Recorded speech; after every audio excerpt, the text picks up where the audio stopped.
തൃശൂർ പൂരത്തിന്റെ വരവറിയിച്ചുള്ള പൂരവിളംബരം ഇന്നാണ്. ഉച്ചയ്ക്ക് 12 മണിയോടെ കൊമ്പൻ എറണാകുളം ശിവകുമാർ നേതിലക്കാവിലമ്മയുടെ തിടമ്പേറ്റി തെക്കേ നട തുറന്ന് പൂരവിളംബരം നടത്തും. വെടിക്കെട്ടില്ലാതെ മറ്റൊരു പൂരം എത്തുമ്പോൾ ആദ്യത്തെ പ്രധാന ചടങ്ങിനാണ് തൃശൂർ ഇന്ന് സാക്ഷിയാകാൻ പോകുന്നത്.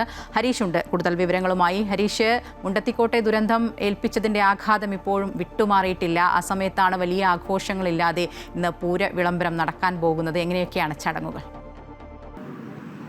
മായ, തീർച്ചയായും ഇന്ന് 12 മണിയോടുകൂടി തന്നെ സഹ്യപുത്രൻ എറണാകുളം ശിവകുമാർ നേതിലക്കാവിലമ്മയെ തിടമ്പേറ്റി വന്ന് ഈ തെക്കേ ഗോപുരനട, എനിക്ക് പുറകിൽ കാണുന്ന തെക്കേ ഗോപുരനട തുറന്ന് പുറത്തു വരുന്നതോടെ പൂരത്തിൻ്റെ വരവറിയിച്ചുള്ള പൂരവിളംബരം പൂർത്തിയായി. ഇന്നാണ് ഈ പൂരത്തിൻ്റെ വരവറിയിച്ചുള്ള പൂരവിളംബരം. സാധാരണ ഈ ഒരു സമയത്ത് വലിയ രീതിയിലുള്ള തിരക്കൊക്കെ നമുക്ക് അനുഭവപ്പെടാം. പക്ഷേ ഇന്ന് വലിയ രീതിയിലുള്ള തിരക്ക് ഈ ഒരു തെക്കേ ഗോപുരനടയിൽ നമുക്ക് കാണാൻ സാധിക്കുന്നില്ല. പക്ഷേ അത് വരും മണിക്കൂറുകളിൽ, കാരണം 12 മണിയോടുകൂടി തന്നെയാണ് ഈ ഒരു എഴുന്നള്ളിപ്പ് ഉണ്ടാവുക. 12 മണിക്ക് ഈ ഒരു പൂരവിളംബരം നടക്കുമ്പോഴേക്കും ഇവിടെ ആളുകൾ കൂടിയെത്തുമെന്നുള്ളൊരു പ്രതീക്ഷയുണ്ട്. അതിനുള്ള സജ്ജീകരണങ്ങളൊക്കെ തന്നെ ഈ ഒരു തെക്കേ നടയിൽ ഒരുക്കിയിട്ടുണ്ട്.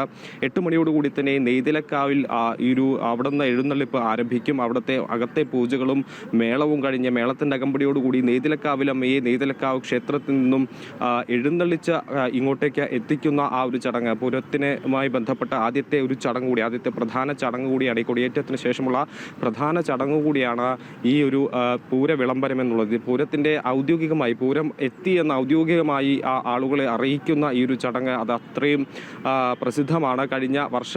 കഴിഞ്ഞ കുറേ വർഷങ്ങളായി എറണാകുളം ശിവകുമാറാണ് ഈ ഒരു തെക്കേ ഗോപുര നട തുറന്ന് പുറത്തേക്ക് വരുന്നത്. ആ ഒരു ദൃശ്യങ്ങളൊക്കെ വളരെയധികം വൈറലാണ്. തെക്കേ ഗോപുരം നടന്ന് പുറത്തേക്ക് വന്ന് ആളുകളെ അഭിവാദ്യം ചെയ്ത് പൂരവിളംബരം നടത്തുന്ന ആ ഒരു എറണാകുളം ശിവകുമാറും തിടമ്പേറ്റിയ ശിവകുമാറിൻ്റെ ആ ഒരു ദൃശ്യങ്ങൾ അത് വലിയ രീതിയിൽ ഈ സമൂഹ മാധ്യമങ്ങളിലൊക്കെ പ്രചരിക്കുന്ന ദൃശ്യങ്ങളാണ്. എന്തായാലും ഇന്ന് അത് കാണാൻ തന്നെ നിരവധി ആനപ്രേമികൾ, ഒപ്പം തന്നെ മേളപ്രേമികളും പൂരപ്രേമികളും ഒക്കെ ഇങ്ങോട്ടേക്ക് ഒഴുകിയെത്തുന്ന ഒരു ദിവസമാണ്. പക്ഷേ ഈ ഒരു പശ്ചാത്തലത്തിൽ, ഈ ഒരു വെടിക്കെട്ട് അപകടം നടന്നതിൻ്റെ പശ്ചാത്തലത്തിൽ എത്രത്തോളം ആളുകൾ എത്തും, അല്ലെങ്കിൽ എത്രത്തോളം ആവേശമുണ്ടാവുമെന്ന് വരും മണിക്കൂറുകളിൽ കണ്ടറിയേണ്ട ഒരു സാഹചര്യം. ഹരീഷ്, ഈ മുണ്ടത്തിക്കോട് ഇന്നും തിരച്ചിൽ തുടരാൻ തന്നെയാണോ സാധ്യത? ഇന്നലെ നടത്തിയ തിരച്ചിലും ശരീരാവശിഷ്ടങ്ങളൊക്കെ കണ്ടെത്തിയിരുന്നു. അപ്പം DNA പരിശോധനാ ഫലം കൂടി ഇന്ന് പുറത്തു വരുമല്ലോ.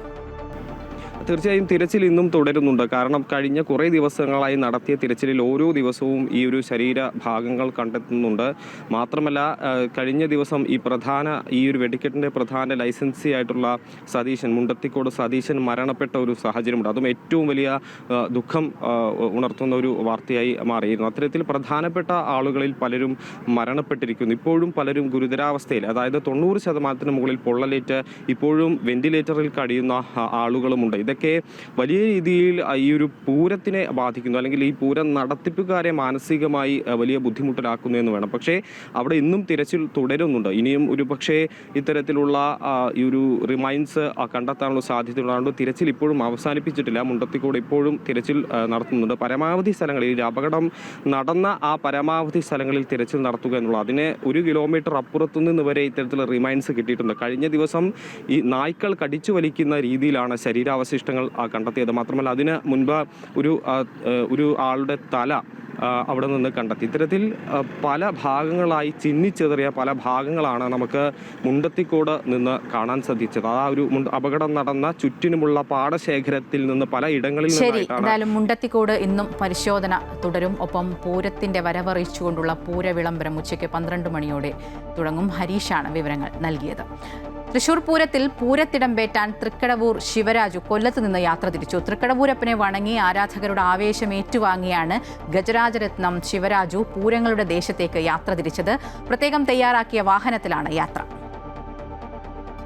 തൃശൂർ പൂരത്തിൽ പാറമേക്കാവിലമ്മയുടെ തിടമ്പേറ്റുന്നത് ഇത്തവണ തൃക്കടവൂർ ശിവരാജുവാണ്.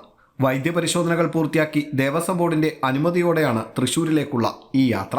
തിരുവിതാംകൂർ ദേവസ്വം ബോർഡിന്റെ കീഴിലുള്ള ആനകളിൽ തലയെടുപ്പും ലക്ഷണ സൗന്ദര്യവും കൊണ്ട് ശ്രദ്ധേയനായ ഗജവീരനാണ് ശിവരാജു. തെക്കൻ കേരളത്തിൽ ഏറെ ആരാധകരുള്ള ആനയും ശിവരാജുവാണ്. ദേവസ്വം ബോർഡിന്റെ നിയന്ത്രണത്തിലായതുകൊണ്ട് തന്നെ ഏക്കത്തുക 2.5 ലക്ഷം രൂപ ബോർഡിന് നൽകിയതും ശിവരാജുവിന്റെ ആരാധകരാണ്.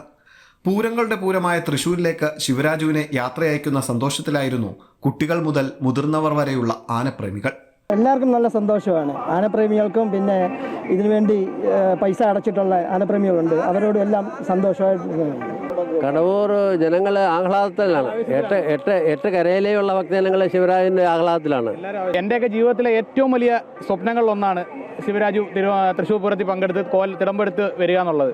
അപ്പോൾ അതെൻ്റെ നമ്മുടെയൊക്കെ ജീവിതത്തിലെ ഒരു സ്വപ്ന സാക്ഷാത്കാരത്തിലേക്കാണ് നമ്മൾ നീങ്ങിക്കൊണ്ടിരിക്കുന്നത്.